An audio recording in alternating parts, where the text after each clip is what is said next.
When Mecca was still in the hands of the polytheists and Quraysh, only the poor and slaves saw the truth. Last night I was walking by Muhammad's house. I heard Muhammad worshipping God aloud and saying things I never heard before, a slave said to Abu Sufyan. Abu Sufyan heard the words of his servant but did not say anything to him and let him go. But later that night, he reached the wall of the Prophet's house without telling anyone. He waited for a while, and when he heard no sound, he moved to one of the windows that were closest to him.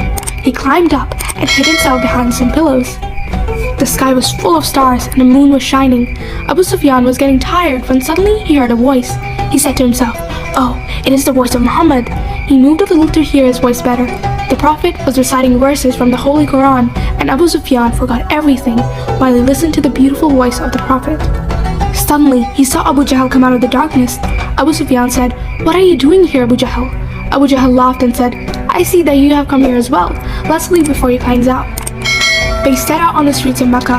"Believe me, I know Muhammad is the most truthful person, but I will never believe in his religion," Abu Jahl said. Abu Sufyan asked, "Why?" Abu Jahl said, "I know that Muhammad and his family will become powerful if everyone starts following him, and we will be left with nothing."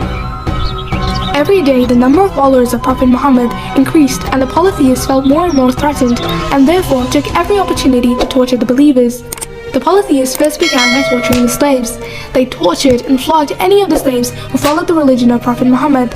Those poor slaves were tied to wood, their clothes removed, and they were tortured under the hot sun of Mecca.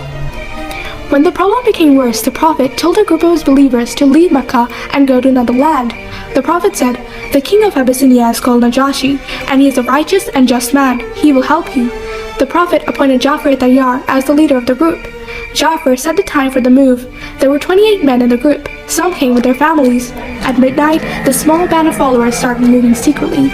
They boarded a ship and sailed towards Abyssinia. The next day, the news broke out in the city. The Qurayshi elders held a meeting. They all believed that they should hunt down the immigrants and kill them. Walid put a lot of jewelry in a precious box to give Najashi as a gift in return for the immigrants. Amr As and Walid were very intelligent and cunning. The two set off towards Abyssinia with a lot of wealth and jewelry to give to the king. When they reached Abyssinia, they immediately went to Najashi's palace.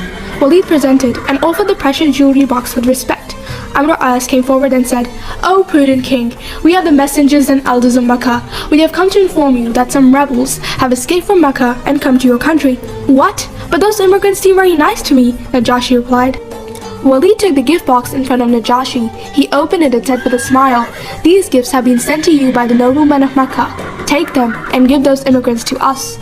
Najashi said, "I can't give a command unless I speak to the leader of this group." Then he ordered, "Bring a representative of this group to me."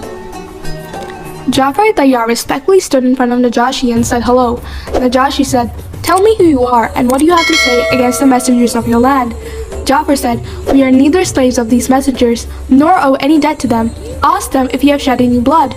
"No," said Amr al-As, "that's not the case. They are not slaves and didn't shed any blood or owe anyone. We were ignorant, we worshipped idols, we ate raw meat, we buried our daughters alive, but eventually God sent us a prophet and commanded us not to sin and do ugly things." When Najashi heard this from Ja'far, tears welled up in his eyes and he said, "By God, Jesus Christ also came with the same message." Then Najashi told Ja'far, "You can live here as long as you want, freely and without any harm." Then he told Amr al-As, "I don't want to hear anything else from you. Leave my country at once." Amr al-As and Walid returned to Mecca ashamed.